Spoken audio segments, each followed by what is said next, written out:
Hello, everyone. Welcome to Mind Garbage. My name is Eric Myers. I'm very excited right now because I'm going to be talking about a movie that just came out called Batman v Superman: Dawn of Justice. Now, if you didn't like the movie, click out of this video because this is like I enjoyed the movie. I don't care to talk to you if you didn't like it, so leave. Sorry, that's just how it is.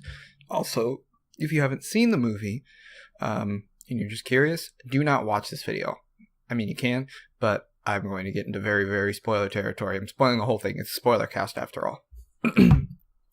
So, overall, I want to talk about, how I felt about the movie. I've been really, really, really looking forward to it. And I can, safely say that I really, really enjoyed it. I'm not sure if I loved it. I need another viewing. I saw it twice over the weekend. And, just been really, even reading about it and trying to get, everything in my head and kind of digest everything and get opinions of people that don't necessarily like it. As I said at the beginning of the video, I'm just kidding. I'm palling around being a good guy. But I really, really enjoyed the movie. And for me, personally, the movie has its problems. And to me, when I think about how I would describe it, is that it is the best and worst parts of a comic book come to life. In the sense that it's there's dialogue and choices in the movie that's kind of okay, well, that's a little weird. I don't really know why you jumped to that or how you did or whatever. But to me, that's kind of just how comic books mostly are. And I read comic books quite a lot, and I'm a big fan of DC, probably now a little bit more than Marvel, just because I like the stuff that they tend to put out more often. And this movie was, for the most part, I loved it. I mean, I really, really enjoyed it. I know I just said I wouldn't say I loved it, but I keep wanting to say it. The best part about it is probably, I would say for sure, Ben Affleck's Batman. Ben Affleck, when he got cast, originally I was really upset about it, and I was like, that's a really stupid decision.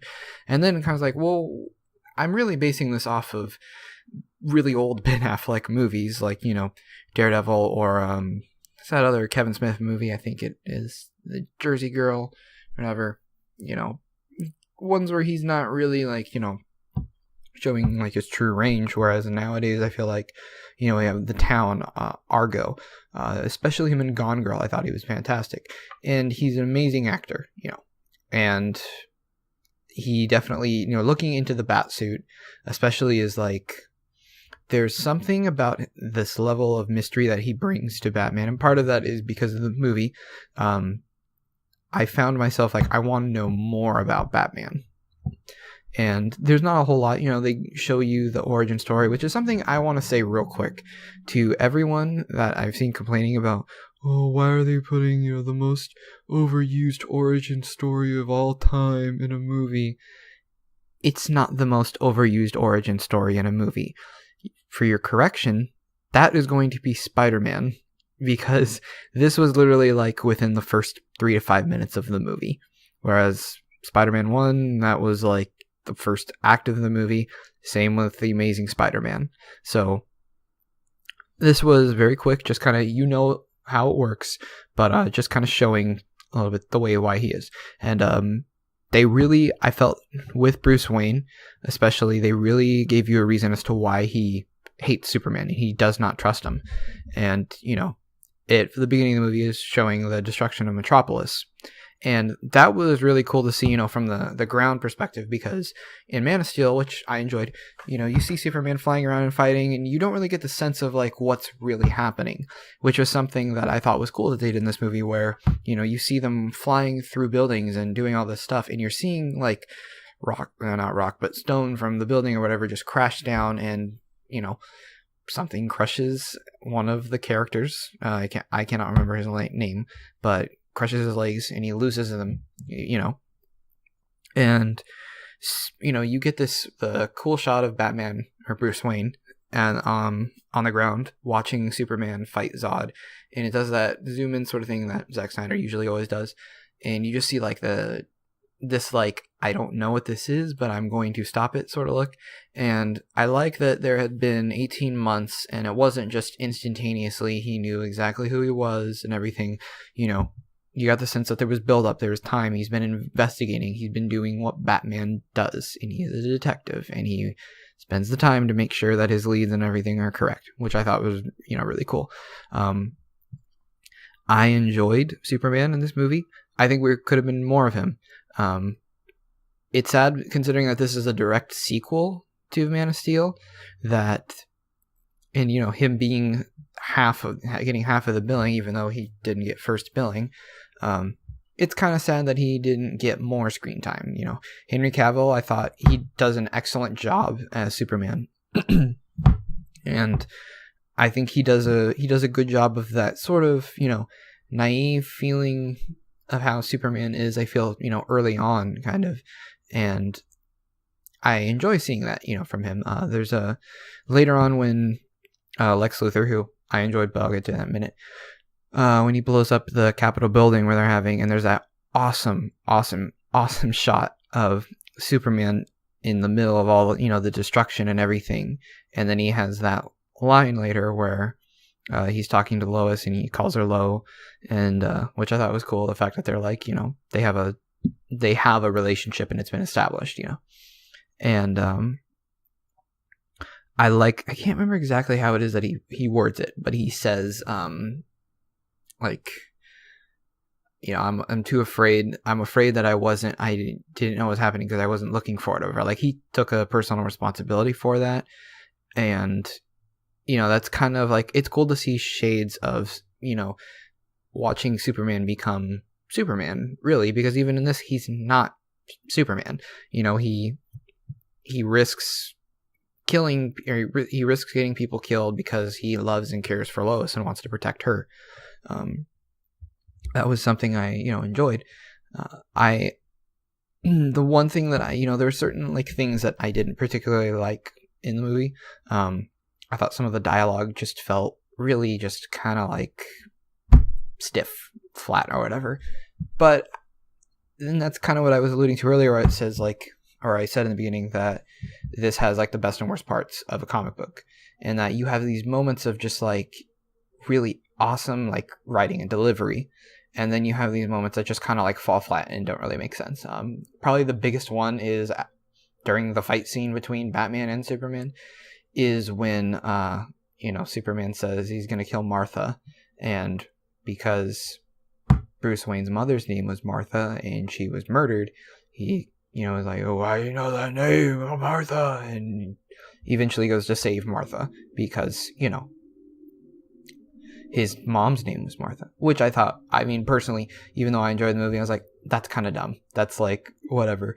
But seeing Batman actually fight in this movie, and honestly, like, I'm not surprised to see him kill in this movie. And I think it's kind of like, through older Batman movies, like, they kind of like, I mean, they don't really talk about the fact that it's like Batman just totally killed that guy and no one seems to really notice. Or, you know, I liked in this movie, you know, clearly he's been fighting crime for over 20 years.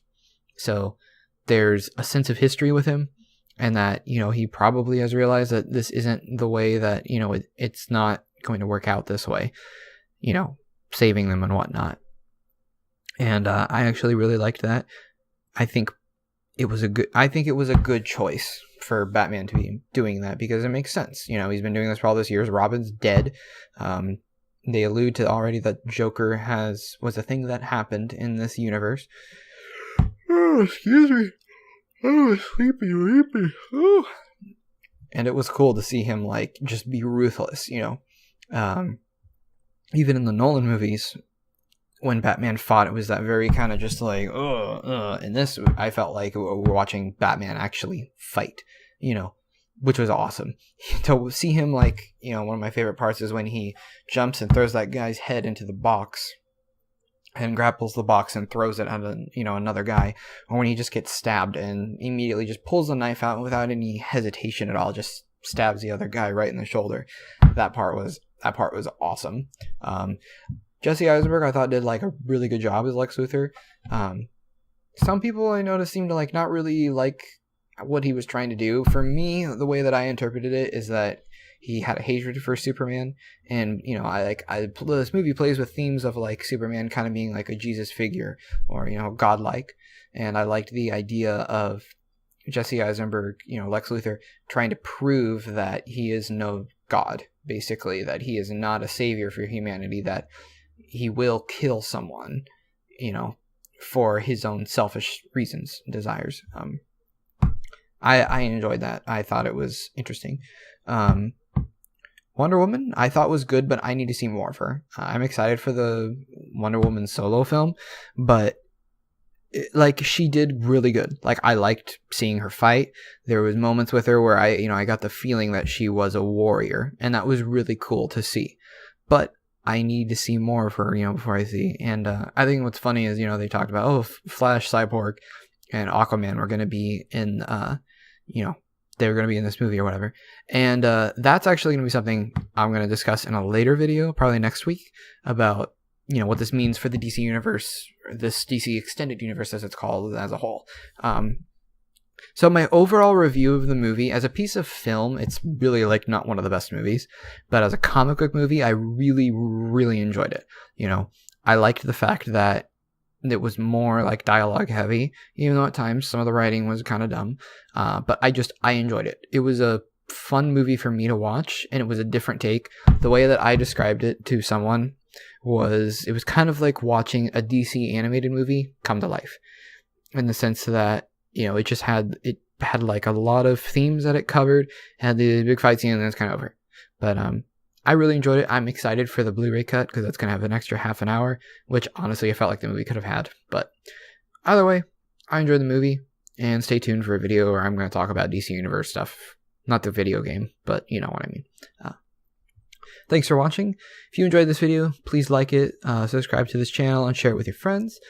If you would like to follow me on Twitter at EricMyers93, you can go ahead and do that. You can follow this channel on Twitter at 3_beersin. And I'll see you guys next week.